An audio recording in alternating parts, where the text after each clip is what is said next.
कादी साहब, ये आप हमें एक्सप्लेन कर रहे हैं। अभी मंसूर अली शाह साहब आज कह रहे थे कि उनको भी समझ नहीं आ रही, वक्त लगेगा कि ये तरामीम की क्या गई हैं, तो ये क्या हुआ और इसके क्या असरात होंगे, ये ज़रा तारीख के पस मंज़र में। ऑल योर्स, मैं बीच में कोई इंटरप्शन नहीं करूँगा। नहीं, मैं इंटरप्शन ज़रूर कीजिएगा अगर मुनासिब सवाल हो, क्योंकि मैं शायद एक रब्त में जब तक सवालात ना हो इस सारे मामले को, क्योंकि पिछले 1-1.5 महीने में बल्कि 3-4 महीने में बहुत सारे वाक़यात होते रहे हैं और 11 मई का कोई फ़ैसला है, कोई 11 जुलाई का फ़ैसला है, 10 का, 12 का, तो ये दिन ब दिन एक टेम्पो बनता रहा है जिसमें आदमी कई दफ़ा ख़ुद भी सोचते हुए कंफ्यूज हो जाता है कि किस दिन कौन सा दिन था जिस रोज़ ये तकरीर की थी प्राइम मिनिस्टर ने, और कौन सा दिन था जिस रोज़ ये फ़लाँ वाक़या हुआ था। और ये ज़रा इसमें हो जाती है बड़ी डेंस ये है story with facts and with narratives. अब इसमें डेंसिटी इसलिए आई है कि ये कॉम्पैक्ट हुआ है। There was a race for a particular place, और रेस थी 25 अक्टूबर तक। एंड अब फ़र्ज़ कीजिए 25 अक्टूबर तक ये ना पास हुई होती 25 अक्टूबर से पहले और 3-4 दिन पहले, तो फिर automatically Mansoor Ali Shah would have become the chief justice. उसमें कोई दूसरी राय ही ना होती, चाहे नोटिफिकेशन होती या ना होती। He would have become by the process of the constitution. आइन को ज़रूरत नहीं है कि आइन का में जो हतमी बात लिखी गई हो उसको नोटिफिकेशन की ज़रूरत नहीं होती, वो आइन वाक़याती तौर पे उसको पूरा कर देता है। तो अब 25 अक्टूबर से पहले 2-3 दिन और पहले चाहिए वो लाजिम था। जिस तरह अब आज गालबन 22 अक्टूबर है, तो 22 अक्टूबर 3 दिन और मिल गए, बड़े कुशादा हो गया। अब अगर तो साथ ही इन्होंने ये इस बिल में जजों की उम्र भी रिटायरमेंट की बढ़ा दी होती, जो कि 3 साल बढ़ाने का प्रपोज़ल था, तो फिर तो ये यकीन हो जाता लोगों को कि काजी फ़ायज़ ईसा साहब को ही ये रखना चाहते हैं। लेकिन उसको चूँकि Mansoor Ali Shah chief justice of Pakistan होंगे, तो उनसे ज़रा एक 2-3 जस्ट लगा के ज़रा ऊपर का दर्जा देना पड़ेगा, ताकि chief justice of the federal, पहले जो प्रपोज था फेडरल कोर्ट, कॉन्स्टिट्यूशनल कोर्ट और एंड द जजेस of the federal constitutional court, वो सुप्रीम कोर्ट के चीफ जस्टिस से भी सबकत उनकी हो। और वो बनाई गई थी उस पिटिशन में, उस बिल में, जो ड्राफ्ट बिल था उसमें ये बनाई गई थी। और उसमें ये रखा गया था कि हर कमेटी में, कमीशन में, जिसमें चीफ जस्टिस सुप्रीम कोर्ट भी होगा, पर उसके पहले प्रिजाइड करेगा chief justice federal constitutional court, और उसके बाद 4 उसके जजेस होंगे, फिर सुप्रीम कोर्ट चीफ जस्टिस का नाम आएगा। और सुप्रीम कोर्ट भी का नाम सुप्रीम कोर्ट ऑफ पाकिस्तान नहीं होगा, supreme court chief justice of the supreme court. अब ये एक और दर्जा बन जाना था, और उसमें काफ़ी जो बांट होती या वो जो एक तरह से तकसीम होती, तकसीम कार, जिस तरह आपने बताया है कि मंसूर अली शाह साहब अब भी कह रहे हैं कि ये मुश्किल होगा। मैंने तो 2-3-4 रोज़ से कह रहा हूँ कि ये जब बंटवारा हुआ 2 कोर्ट्स का, तो उसमें फ़ाइलें कौन सी इधर जाएगी, कौन सी उधर जाएगी, यहाँ तक कि क्लर्कों की भी मुकाबले होंगे कि ये फ़ाइल हमारी है, इसमें आर्टिकल 25 का ज़िक्र है, कॉन्स्टिट्यूशनल मैटर है। वो कहेगा भाई आर्टिकल 25 का ज़िक्र है पर उस पर इन्हिसार नहीं है। दोनों वकील जो पेश होंगे, एक वकील चाहेगा सुप्रीम कोर्ट के जाए, दूसरा चाहेगा कि सीधा ही एपेक्स कोर्ट में चला जाए, क्योंकि सुप्रीम कोर्ट का व्यू खिलाफ था।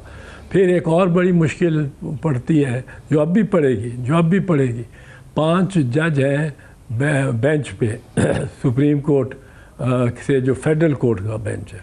अब 5 जजेस ने एक ये रूल है ऑफ स्टारे डिसाइसिस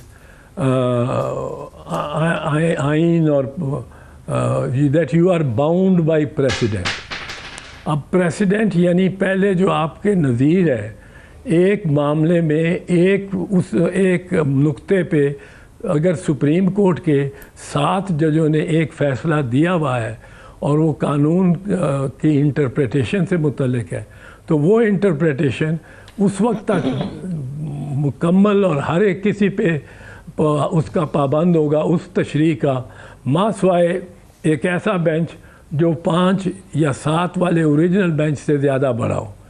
अब वो 19 का वो 9 का बेंच हो सकता है, वो उसको सेट असाइड कर सकता है, वरना it is the law for all time. अब हमारे यहाँ ये हुआ है कि इफ्तिखार चौधरी साहब के वक्त से वो बड़े बड़े बेंचेस चौधरी साहब 17 जजेस को टोटल फुल कोर्ट को बिठा के और सुना करते थे और एक डिसेंट नहीं होता था, नॉट वन डिसेंट। ऐसे कई केसेस हैं, नॉट वन डिसेंट। ये उसके बाद इरशाद हसन खान साहब ने भी ये ट्रेडिशन जारी रखी और बड़ी उनकी भी 12 जजेस का ज़फ़र अली शाह का केस है, नॉट वन डिसेंट। कोई सी ने इख्तलाफ नहीं किया और चीफ जस्टिस ने खुद ही जजमेंट लिखी थी। तो ये एक नया फिनोमेना शुरू हो गया था जिसके बारे में हमें बड़ी तशवीश थी। पर अब ये मामला है कि 17 जजेस ने बड़े वसी पैमाने पर मुहित वसी असूलों क़वानीन के असूलों के मुहित पे मुहित जो है फ़ैसले वो दिए हुए हैं और उसमें 17 बेंच है, जज है, किसी में 15 है, किसी में 5 है, 5 नहीं 13 है, 9। नॉर्मली ऑड फिगर होता है, यानी एक तो खैर एक अकेला 3, 5, 7, 9, ताकि अगर डिवीजन हो तो ये ना हो कि स्टेलमेट हो जाए, यहाँ तक मुमकिन हो। और स्टेलमेट हो जाए तो फिर रेफरेंस एक और जज को करनी पड़ती है, फिर वो सारा री आर्ग्यू होता है कि शुरू से अगर 6 दिन पहले हुआ है तो 6-8 दिन फिर लग जाएंगे। तो ये इस वजह से ये ऑड नंबर्स में अमूमन बेंचेस बनते हैं अमूमन। अब यहाँ 5 मेंबर बेंच है जो सुप्रीम कोर्ट का कॉन्स्टिट्यूशनल बेंच है। अब ये 5 मेंबर बेंच 17 मेंबर बेंच के फ़ैसले को किस तरह रिवर्स कर सकता है, किस तरह सेट असाइड कर सकता है। हमारे यहाँ तो ये ट्रेडिशन नहीं है और कॉन्स्टिट्यूशन में कोई इस किस्म का इंदिया नहीं दिया गया, या तो इसको भी कर लेते कि लेटेस्ट। पर वो अगर सुपीरियर कोर्ट बनता फिर होना था, फिर वो एक कोर्ट जो कि सुपीरियर है टू द सुप्रीम कोर्ट, यानी सुप्रीम कोर्ट से जो कि अभी हाल मौजूद है, एक नया जो उसके ऊपर आयरन डोम, जिस तरह इज़राइल ने एक सी बनाई हुई है उस पर आयरन डोम डालनी है, तो वो आयरन डोम के पास अपील जाएगी फ्रॉम द सुप्रीम कोर्ट। तो वो 5 जज भी मातहत अदालत है तो उसको 5 जज भी ख़त्म कर सकते हैं उस फैसले को।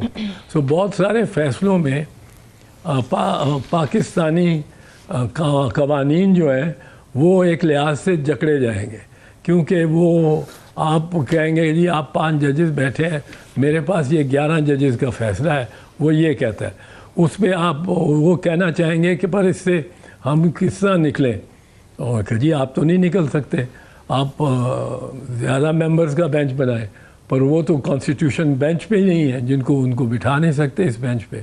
सो बड़ी कॉम्प्लिकेशंस आएंगी। पहले तरीकाकार था फेडरल आइनी अदालत जो बना रहे थे कि पैरेलल बन जाएगी और एक और दर्जे की 2 अदालतें हो जाएंगी, अभी भी वर्चुअली वही हो गया है, बेंच तो नहीं है वो 5। एक तो जो इख्तियार करने का चीफ जस्टिस का भी जो तरीका है, उस पार्लिमानी कमेटी में भी हुकूमत एग्जेक्टिव फैसले करेगी और जो जुडिशल कमीशन बनाया है वो फैसले करेगा कौन सा बेंच होगा, और उसको प्रिजाइडिंग जज कह दिया। अब ये दूसरा चीफ जस्टिस नहीं कहा, उसको प्रिजाइडिंग जज होगा जो आईनी बेंच का वो होगा।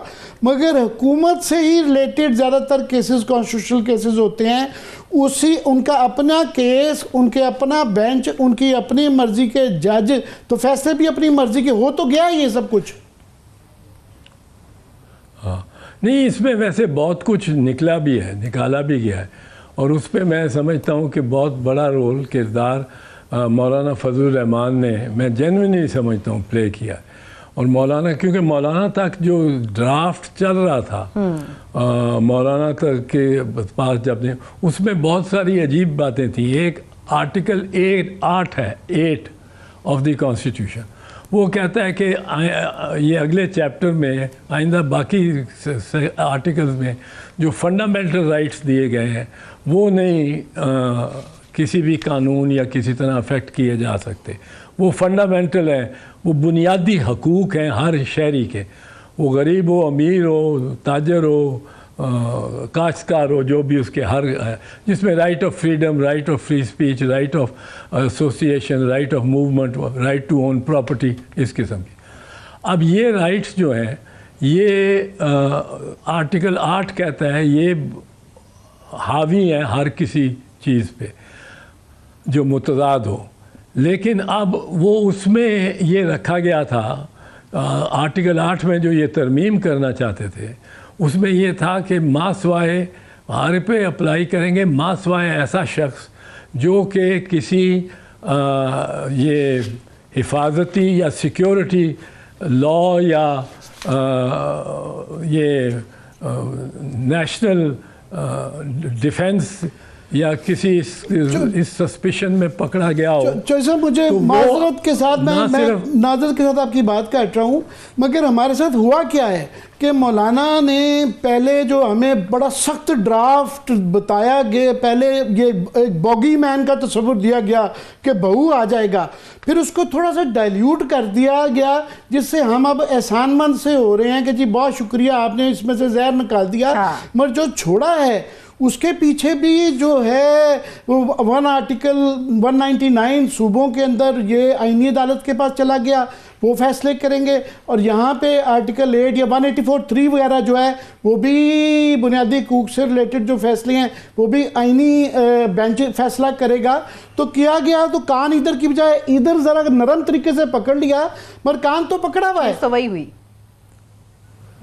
नहीं, पर आप ये देखें कि जितना भी इसमें से वेट ले जाता है आईनी बेंच, उतनी ही मुश्किल दुश्वारियाँ पड़ेगी, क्योंकि उसमें दुश्वारी ये आएगी कि, और बड़ी दुश्वारी ये होगी कि अगर आर्टिकल 199 ही सारा ले जाता है, वो जो है आईनी कोड, वो बहुत बड़ा बर्डन है, वो भी बहुत बड़ा बर्डन है।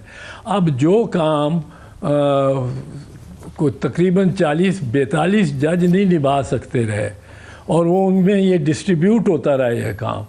40 जजेज़ हैं गालिबन लाहौर हाई कोर्ट के, 37-38 जजेज़ हैं कराची हाई कोर्ट के, इतनी पेंडेंसी होती रही है। हालांकि ये सारी जो कॉन्स्टिट्यूशनल वर्क है सब जजेज़ में डिस्ट्रीब्यूट होता रहा है, और ज़्यादातर मतलब है कुछ 4 जज होंगे जिनको सिर्फ चीफ जस्टिस क्रिमिनल केस भेज रहे हैं, 4 जज होंगे जिनको सिर्फ चीफ जस्टिस साहब भेज रहे हैं सिविल केसेस दीवानी, और 4 जज होंगे या बल्कि 1 जज होता है अमूमन कंपनी केसेस का, 1 या 2। तो वो अब 5 जजेस को वो सारा 44 में जो डिस्ट्रीब्यूटेड था वो 5 किस तरह कर लेंगे, ये तो बड़ा मुश्किल हो जाएगा।